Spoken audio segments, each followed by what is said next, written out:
The soul of the samurai, beyond the sword. We begin not with a battle cry, but with a whisper. The year is 684. The Emperor Temmu, one of Japan's first heavenly warriors, issues a decree that cuts through the tranquility of the royal court like a blade. He declares, and I quote, "In a government, military matters are the essential thing." This simple statement plants a seed that will take nearly 5 centuries to fully bloom, a seed that will grow into one of history's most enduring and misunderstood figures, the samurai. When you hear the word samurai, what do you see? Perhaps it is the image from 1,000 films, a lone, armored figure on horseback, engaged in a ritualized one-on-one duel to the death.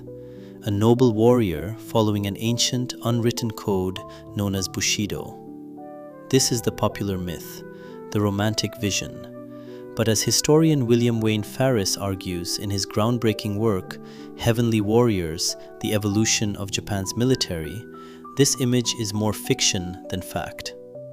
The real story of the samurai is not one of a sudden rise, but of a slow, adaptive, and often brutal evolution over more than half a millennium.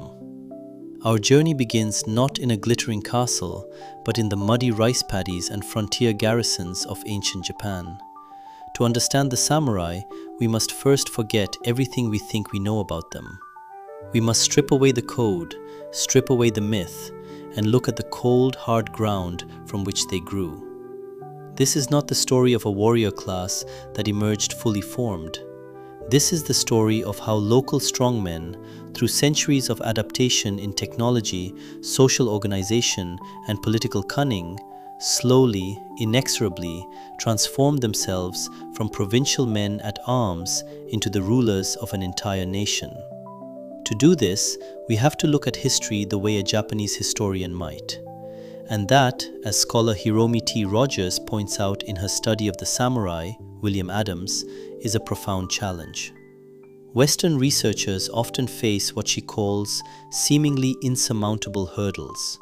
The Japanese language is notoriously difficult, and classical Japanese found in early documents is even harder.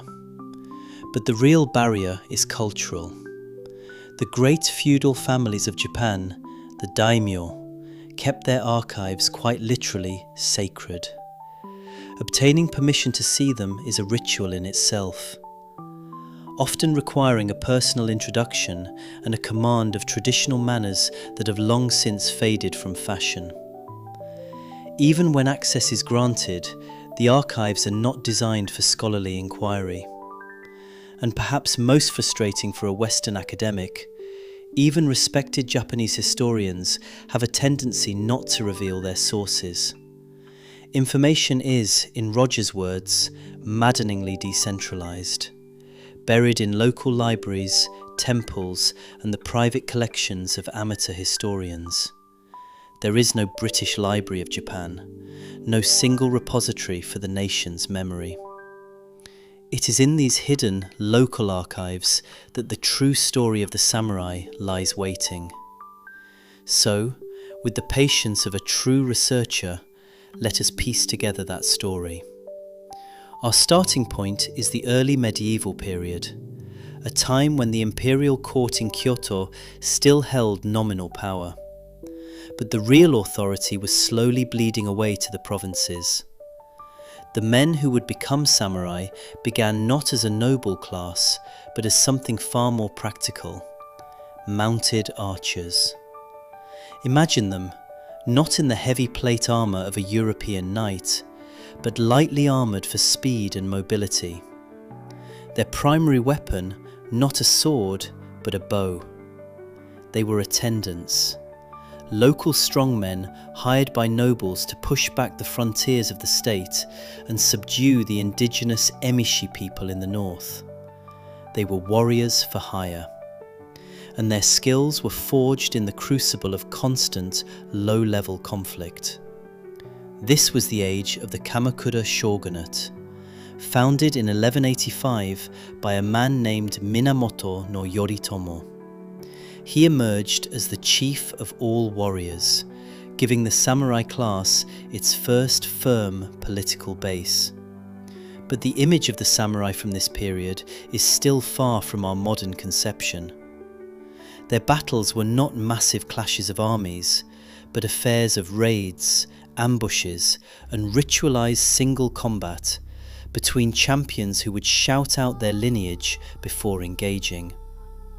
It was a world where loyalty was personal, not ideological. By the 15th century, central authority had crumbled entirely, plunging Japan into the century of civil war known as the Sengoku Period, the age of the country at war.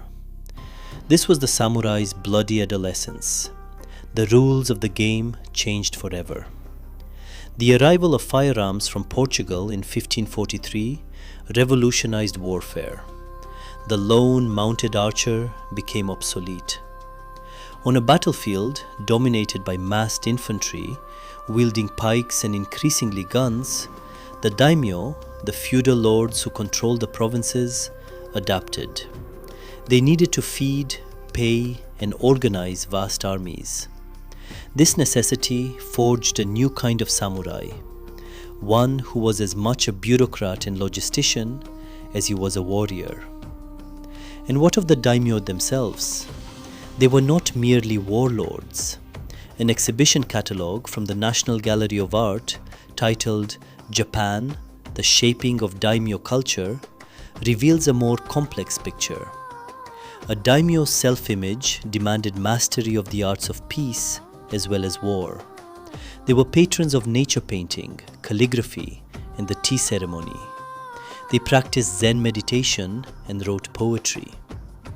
Following the example of the first shogun, Yoritomo himself, they were steeled by Confucian precepts of dedicated service, and they led the cult of what was beginning to be called Bushido, the way of the warrior. A manuscript from the Edo period titled Bukkyo Yoryaku, or Abridged Essentials of the Military Classics, gives us a rare glimpse into the private military knowledge passed down through a single feudal family. It details everything from military commands and rewards to training a samurai from childhood. It states, and I quote, "As a child, he does not wantonly play with the sword, horse, spear, and bow. These should be practiced in the proper order. If he then still has energy left over, he studies widely in writings and ceremony, reads military texts, and might aspire to the complete military way." This manuscript even contains chapters on marching formations, sieges, and battlefield tactics, including strategies such as stirring up dust on the battlefield, and even cosmological considerations of the calendar. This was the practical, secret knowledge that defined a warrior house. It was during this turbulent Sengoku period that three men rose to forge a unified Japan from the ashes of constant war. First came Oda Nobunaga, the ruthless innovator who embraced the new firearm technology and crushed the power of the warrior monks. Then came Toyotomi Hideyoshi, a man of humble origins who completed the unification, but, barred by his birth from becoming shogun, could not create a lasting dynasty. Finally, there was Tokugawa Ieyasu, the patient master of the chessboard. In 1600, at the Battle of Sekigahara, he claimed ultimate victory, and in 1603 established the Tokugawa shogunate, ushering in over 250 years of peace. This long peace, known as the Edo period, was the strangest and perhaps most transformative era for the samurai. With no wars to fight, the warrior class was transformed into a hereditary bureaucracy. They became administrators, clerks, and intellectuals of the new regime. It was in this peaceful era that the romantic ideal of the samurai was truly born. With the reality of battle a distant memory, theorists and scholars began to codify what it meant to be a samurai. they looked back and constructed a code which they called Bushido, a nostalgic and idealized set of virtues: loyalty, honor, piety, virtues that may have had little to do with the brutal realities of the Sengoku period. This idealized samurai would eventually travel far beyond the shores of Japan. At the turn of the 20th century, following Japan's stunning victory in the Russo-Japanese War of 1904 to 1905, the Western world was captivated. How had this small, non-Western nation defeated a giant of Europe? Many believed the answer lay in the spiritual and moral fiber of its soldiers, a fiber rooted in the ancient code of the samurai. British military observers and journalists became obsessed. They wrote of the Japanese soldier's virile qualities, his devotion and self-control, his capacity for self-reliance and self-sacrifice. The writer Alfred Stead argued in 1905 that Japan's military successes were in no small measure due to the preservation of the chivalrous and heroic spirit of the samurai class. The samurai was now a global symbol. The writer Inazo Nitobe, with his English language book Bushido, The Soul of Japan, became the chief architect of this global image.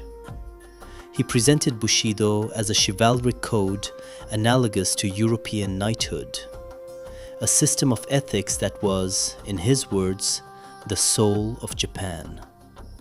A powerful and appealing narrative, but one that many modern historians see as a construction, a myth created for foreign consumption and national pride.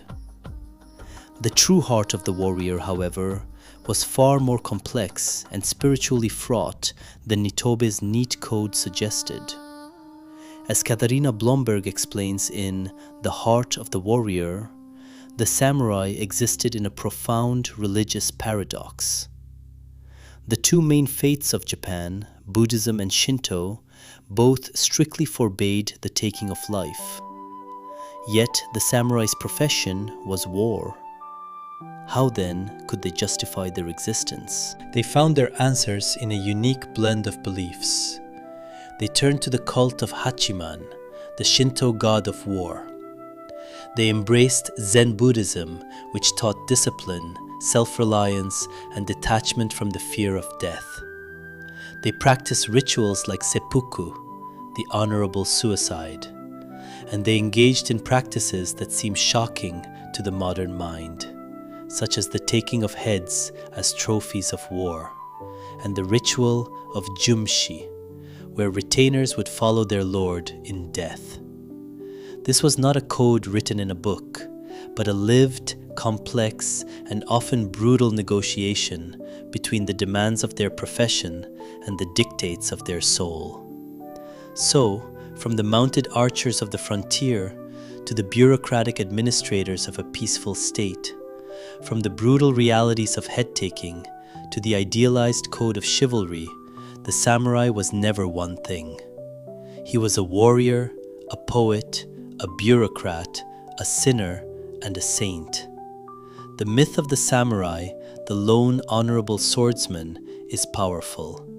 But the truth, hidden in sacred family archives and local libraries, is far more fascinating. It is the story of how real men, bound by blood, soil, and an unyielding sense of duty, adapted and survived for 1,000 years. And in doing so, they left a legacy that is not a code, but a question. A question every warrior and every person must face. How do we reconcile the violence we are capable of with the peace we hope to achieve?